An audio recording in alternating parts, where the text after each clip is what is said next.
that killed him also seemed to be inconsistent, both in terms of size and location. 6 of the Dallas doctors, including the neurosurgeon who pronounced Kennedy dead, said the cerebellum was visible through the hole in the skull. But according to the autopsy, the wound was not at the bottom and back of his head, where the cerebellum is located. In fact, in this drawing, we see only a small entry wound at this location.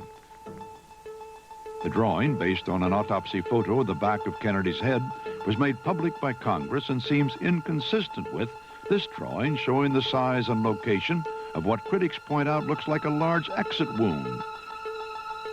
The drawing was approved by Dr. McClellan, one of the attending physicians in Dallas.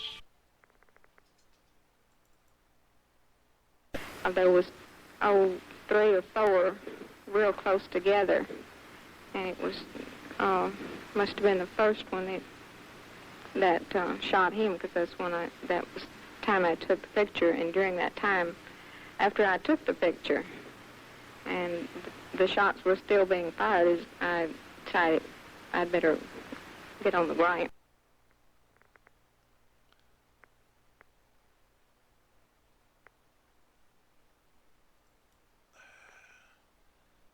Here's another extreme close-up of that image done by Gary Mack and Jack White.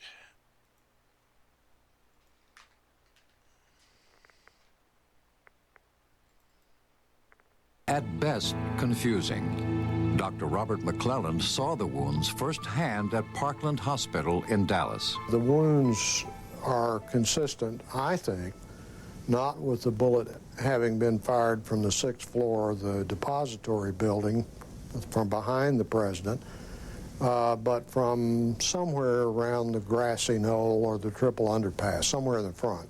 Seeing that Zapruder film and noting the way the president was thrown backward violently to the left, and having seen that wound, I thought to myself, there's no way that could have come from the 6th floor behind him. And what of the president's other? They claim that there was a small little wound here in the back of the head. There was, 3 or 4.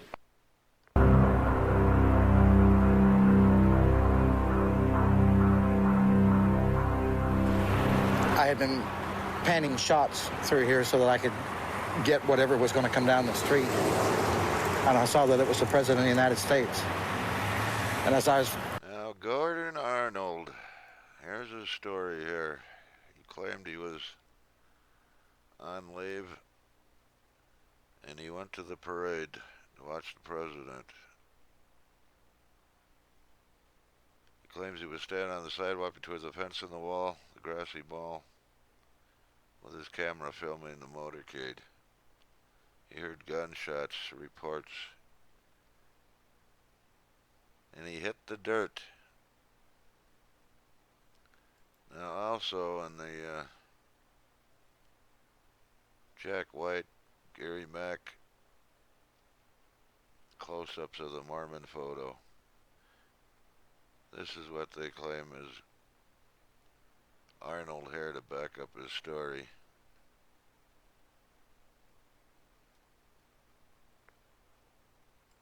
Panning down this direction, just as I got to about this position, a shot come right past my left ear. And that meant it would have had to come from this direction. At that time, I turned to Gail and said, that's it, hit the ground. And now, I've also found an image on that, on some of the photos of the Grassy Knoll.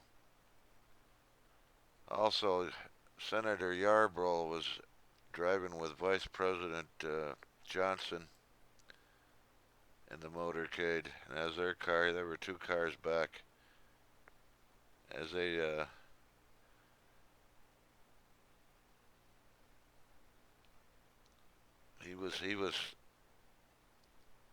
my eye was tracked to the right, and I saw the man jump about 10 feet like an old-time tackle in football, land against the wall.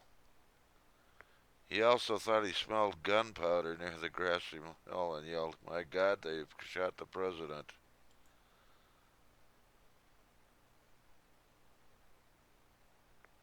And and Arnold says he hit the dirt. Now here's a close-up I've found.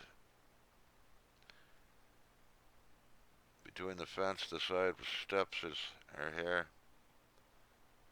And this is the image I found. And it looks to me like Gordon Arnold hit the dust. Hit the dirt.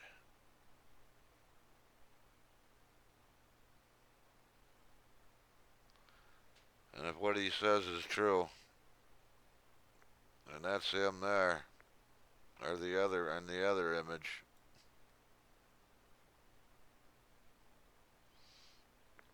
That alone would prove conspiracy. Well.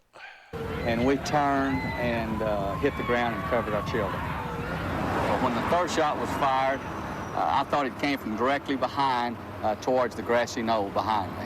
I based that primarily on the third shot from what I saw of the side of the president's head coming off and from the sound of the rifle, the report of the rifle. I will always believe that the man that shot President Kennedy was standing somewhere in the picket fence area, and no one will ever convince me any differently. It doesn't make sense to be hit from the rear and still have your face intact. Well, I am very dead certain at least one shot, including the one that took the president's skull off, had to come from the right front. And I'll stand by that to my death, over my mother's grave. I viewed the autopsy pictures. They had the frontal part of the cerebrum here and the skull out. So when the picture was taken, you think they pulled the skin back up over this wound? That's the only thing I can postulate, because the back of his head was gone. This was a huge hole. It was on the right. It was 9 to 10 centimeters across, and you could look right into the brain. Crenshaw.